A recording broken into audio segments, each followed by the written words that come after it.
Okay. Oh no, Rob, she's coming! She's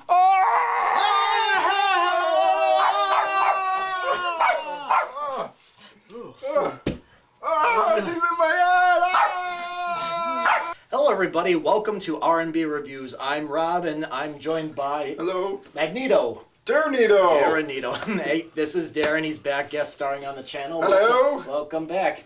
Welcome back. And I Thank guess you. we're all dressed up with the shirt. Yes, X-Men, got a nice X-Men background. Yeah. All right, so we're going to go check out the movie The Dark Phoenix. Now, this is a movie that you were more looking forward to than... So what are your reactions? Okay, well, the thing that I'm both nervous and I'm very excited. Okay. Nervous to see if it's going to be a repeat of The Last Stand. Excited to see in action. And the X-Men again. I mean, it's been a while, you know. And this movie has went through so many remakes, and they kept pushing it back. And I really want to see what all the fuss is about, you know. I don't know where Jessica Chastain fits in. I mean, it's just boggling my mind. I mean, she's not the Goblin Queen. She's Madeline Pryor. She's not Lilandra. I mean, they had her on IMDb, in the cast, listed as the character Smith. I don't know who Smith is, you know, in the X-Men universe.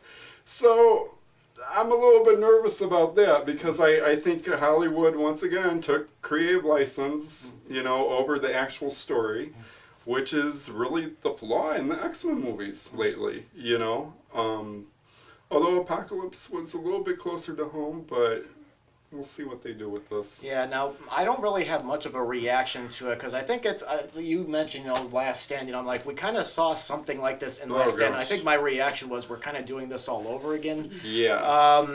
But nonetheless, you know, I mean, the trailers looked interesting, I didn't really have any complaints, but I mean, I'm not excited about this movie like I was with Avengers. Yeah, so. I was just not crazy about the trailer to begin with, until they started showing more impressive footage.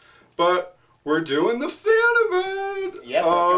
First time ever for a fan event. Yep, so it's going to be we're going to see it in IMAX. We're seeing it at 6 o'clock, and there's supposed to be gifts that they're going to pass out to the people that go see it, so yeah, it better be worth it. That's supposedly a nifty keychain. We'll see how that is, or a poster, or maybe something like that.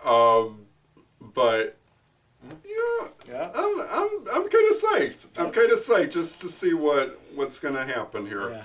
All right. Well, we'll go see the movie, and we'll be back and we'll tell you our thoughts. So hang tight. Alrighty. Let me fly us out of here. Oops.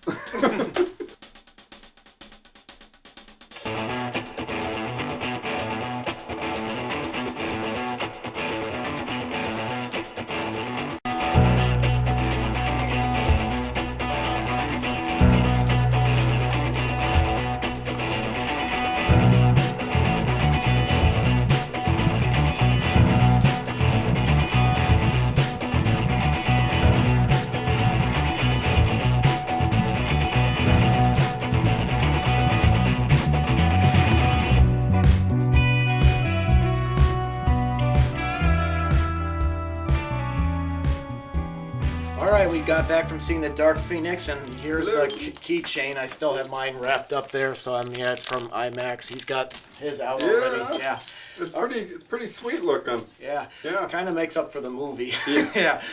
Yeah. Really? Yeah. Well, I didn't think it was that bad. I mean, it's not bad. It's not good, and it's not great either. It was just, I thought it was okay. Yeah, but you gotta admit, the visuals were pretty impressive. Yes. Especially we saw it in IMAX.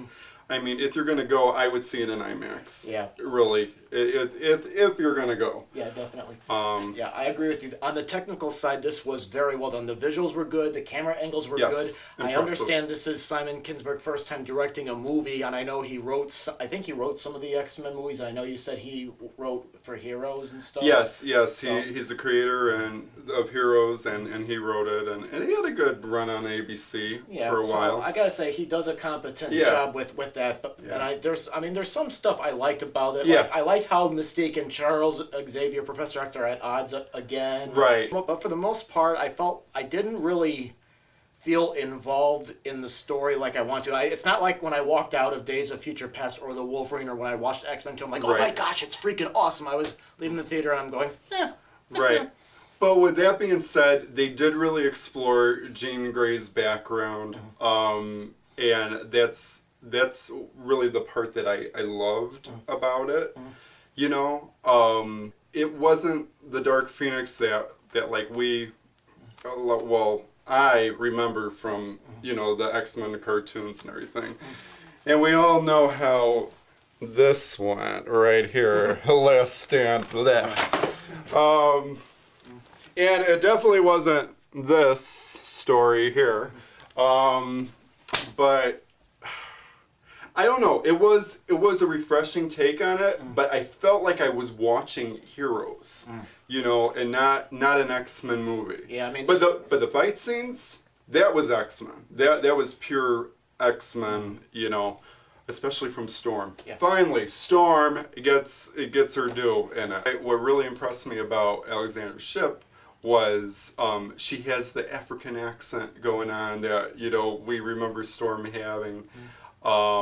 She also had kind of like the rocker, like flare, like earrings, you know, of the 80s, 70s, 80s Storm.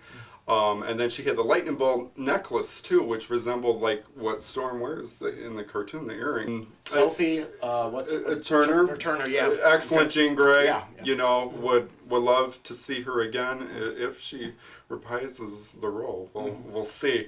Jennifer Lawrence, I thought, was really good too. Yes. Ty Sheridan, he brought justice to Cyclops that James Marsden didn't even do, you know, and I thought Alexandra Shipp, she's an excellent Storm. Just give her long hair and go with the more 90s look, and you got the X-Men. Yeah. This was definitely more of a drama than an all-out action movie, which I really liked. I mean, but for me, I thought the action scenes, except for maybe the climactic one, I thought were a little lackluster. Yeah. Personally. But let me talk a little bit about a particular character. Now, Jessica Chastain is in this movie. Now, I felt like she wasn't needed because I felt like her subplot didn't add anything. I would have liked to have seen the whole movie about Jean Grey, about how her struggles with she's going through and how she feels like everyone's abandoning her and everything. I really like that aspect of it. And then they try to cram this subplot in there. I'm like, this isn't really needed at all. Yeah, I mean, it was like X-Men meets Signs in a way, or something like that. She was kind of like from another universe. I'm not going to give too much away. Another movie, maybe. But totally different character. You know, not in the comics, which Hollywood did take creative license again. Maybe that won't happen once Marvel finally gets the rights to X-Men. Finally, we'll get a decent movie. You know, I think, you know, if there was more time. Now, this is an hour and 53 minutes. This isn't a 2.5 or 3 hour movie. So I felt like maybe if there was more time, maybe we could have explored, you know, the main story a little bit more, as well as maybe Jessica Chastain's story. And something that I heard. Now, the last third of the movie I heard was reshot. Now, James McAvoy said in an interview with Michael Fassbender that the filmmakers thought that the original ending was too similar to a particular. They didn't name the movie, but one of the Marvel Cinematic movies, because it was supposed to take place in space. So I don't know if they were talking about Captain Marvel or Thor Ragnarok, and they're like, oh, we better reshoot this. Maybe in the original third, maybe it did a better job explaining why Jessica Chastain is there and stuff like that. But I felt like, you know, I mean, just to have her backstory there, you know, would have made more sense. You know, I mean, it did explore that a little bit, like what she was after, but it just totally not what I was expecting. It just really wasn't. I mean, she wasn't needed in the movie. I mean, that's for sure. Yeah, what was her character, you know, worthwhile to see in action? Yes. There are a few shockers in this. Some stuff that I wasn't expecting. Me neither, so. And, you know, really none of what I was expecting, you know, what would happen, because like you said, like to begin with, you know, it was shot in space first, and that's where the Dark Phoenix saga really does take place, with the whole Shi'ar Empire. And I mean, it's called a saga for a reason, you know. It should be like 3 movies in one. But yeah, if Simon Kimber would have just watched the damn cartoon, you know, I think, you know, but I think we're going to get that because Marvel has it now. It also teased a little bit of the Fantastic Four in there too. When they were hanging up the sign, it looked like the Fantastic Four logo there. Oh, really? So maybe they're hinting at little things. You know, there are kind of a few Easter eggs in there a little bit. Yeah. You'll just have to really look for them. Yeah. But overall, it was enjoyable. Yeah. You know, I would definitely say it's slightly better than Apocalypse. Yeah. I mean, Apocalypse had its yeah. moments. But Well, what I loved about Apocalypse, it was at the end.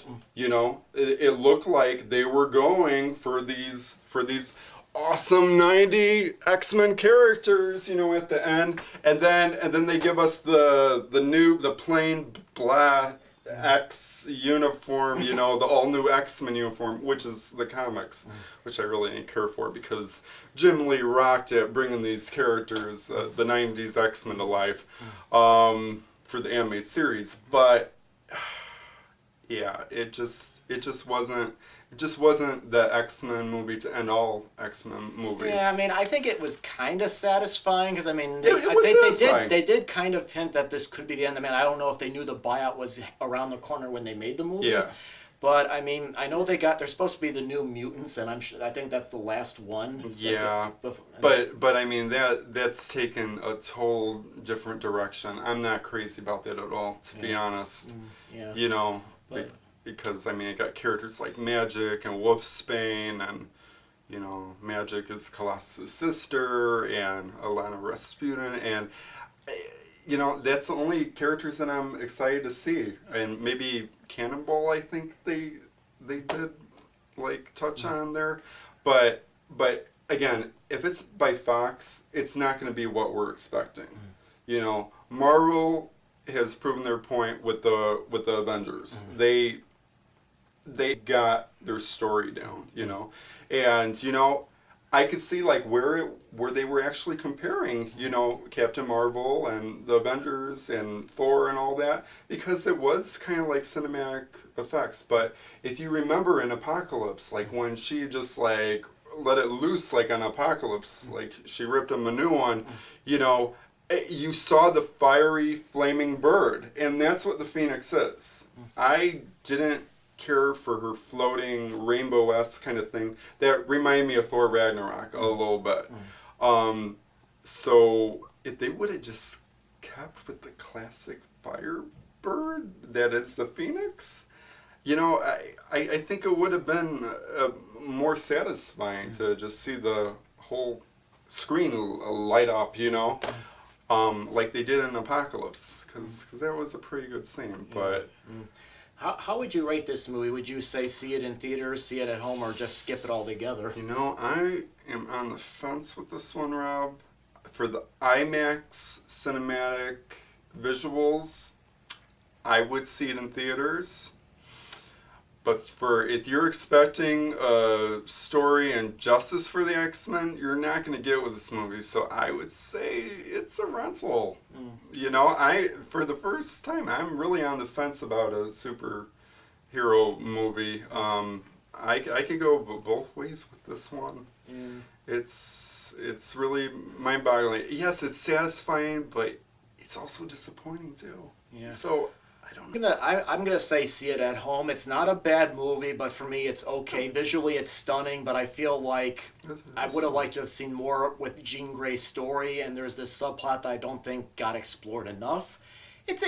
On the technical side, good visuals, good score, decent action. Just an okay movie in my opinion. But you know, maybe you did go see this movie and maybe you did like it. You know, what did you think of the movie Dark Phoenix? I mean, did you love it? Did you hate it? Did you think it was okay? You know, go ahead and put it in the comment box below. You know, we'd be glad to read what you guys think about this movie. We want to hear what you think. You know, I mean, because I'm a mix. You're a mix. I'm I a know what mix with I know this what one. I think. Yeah, I don't know. Yeah. Well, okay. Well, we'll see what happens. We'll see if Marvel Cinematic Universe and Disney, redo X-Men, or they're gonna give it a breather for a time. Who knows? I'm hoping that they redo it because the X-Men are young enough. You know, they are young enough to where they could do it again. I think Marvel, if they were to do X-Men, I think they completely reboot it and get whole new actors. But see, I think the actors were great. Okay. All right. Well, thank you all very much for your time. Please leave your comments below, and we'll see you in another video, right? Okay. Big Nito, Darren Nito. Darren Nito. Okay. Nito. Okay. Let's take us out here.